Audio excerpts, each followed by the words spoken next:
अयोध्या के राम मंदिर में जब 22 जनवरी को प्राण प्रतिष्ठा होगी तो 5 साल के रामलला की 51 इंच की मूर्ति मंदिर के गर्भगृह में जाएगी। लेकिन 5 साल के ही रामलला की मूर्ति क्यों? 5 साल से बड़े क्यों नहीं? ये श्याम वर्ण वाली होगी। इसमें 5 साल के बाल स्वरूप में श्री राम कमल पर विराजमान होंगे।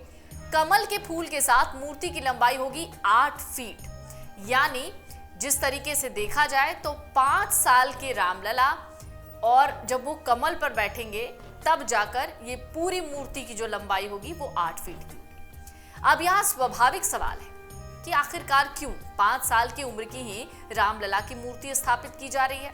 इससे कम या ज्यादा उम्र की क्यों नहीं?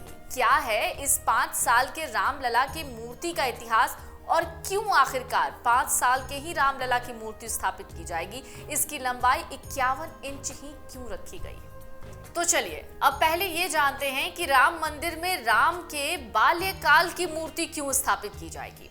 दरअसल राम मंदिर में राम के बाल्यकाल की मूर्ति स्थापित हो रही है और उसकी उम्र है 5 साल। ये कौतूहल जाहिर है कि राम को इस खास उम्र में दिखाते हुए उनकी इस काल की मूर्ति को क्यों स्थापित किया जा रहा है।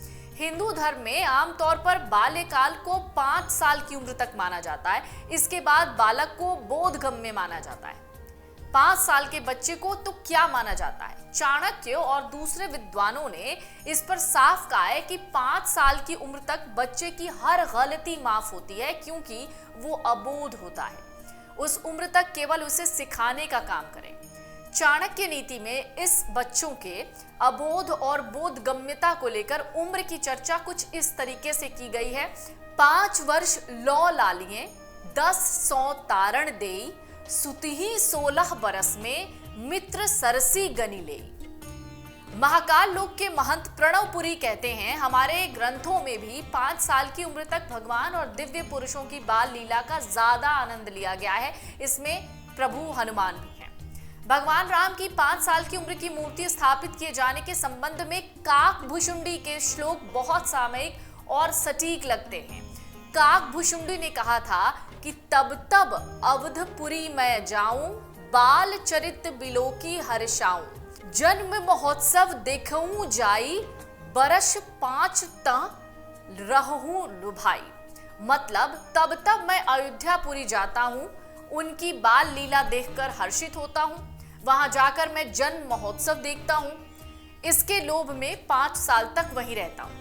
काकभुशुंडी उनके बाल रूप को और भी बहुत सारी बातें कहते हैं उनके बाल रूप को लेकर, जिसके बाद रामलला का बाल स्वरूप निखर कर सामने आता है। अयोध्या के राम मंदिर में उनके बाल्यकाल की मूर्ति की स्थापना ही उचित है, ऐसा ही लगता है। तो कौन थे काकभुशुंडी?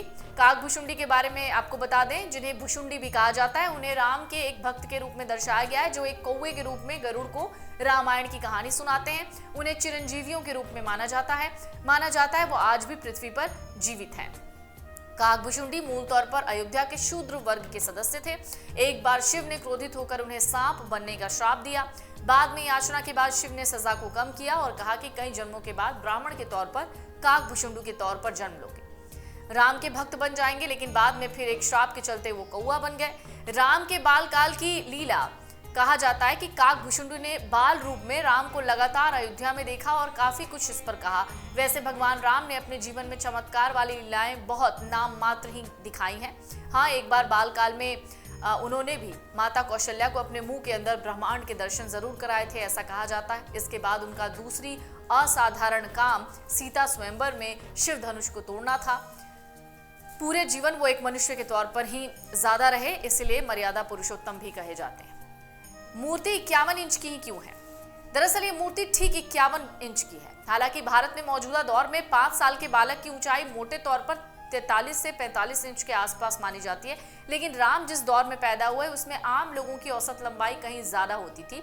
इस लिहाज से 51 के शुभ नंबर को देखते हुए उनकी ऊंचाई 51 मानी गई है। अब ये काले पत्थर की ही क्यों है? एक सवाल ये भी है कि ये मूर्ति काले पत्थर की क्यों बनाई गई है? दरअसल रामलला की मूर्ति को शालिग्राम पत्थर से बनाया गया है, जिनसे हिंदू धर्म के देवी देवताओं की मूर्तियां बनाई जाती हैं।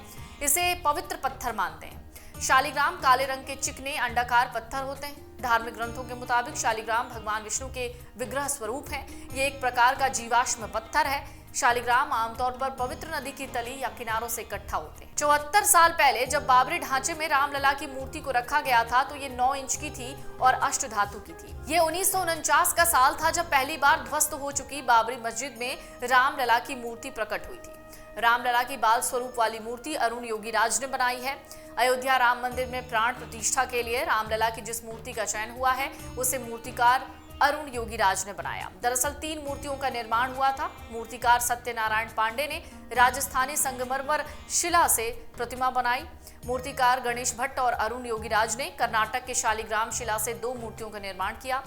श्री राम जन्मभूमि तीर्थ क्षेत्र ट्रस्ट ने तीनों मूर्तियों को देखने और परखने के बाद गर्भगृह में स्थापना के लिए अरुण योगीराज की बनाई मूर्ति का चयन किया। मंदिर के गर्भगृह में प्राण प्रतिष्ठित होगी 5 साल के रामलला की मूर्ति।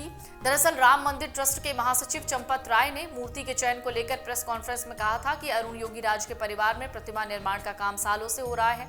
उन्होंने देश में कई सुंदर मूर्तियां बनाई हैं। अयोध्या में भी राम के बाल स्वरूप वाली प्रतिमा का निर्माण अरुण योगीराज ने किया, जिसे गर्भगृह में प्राण प्रतिष्ठित किया जाएगा। ये प्रतिमा 5 वर्ष के बालक की कोमलता को समेटे हुए बेहद भव्य और सुंदर है।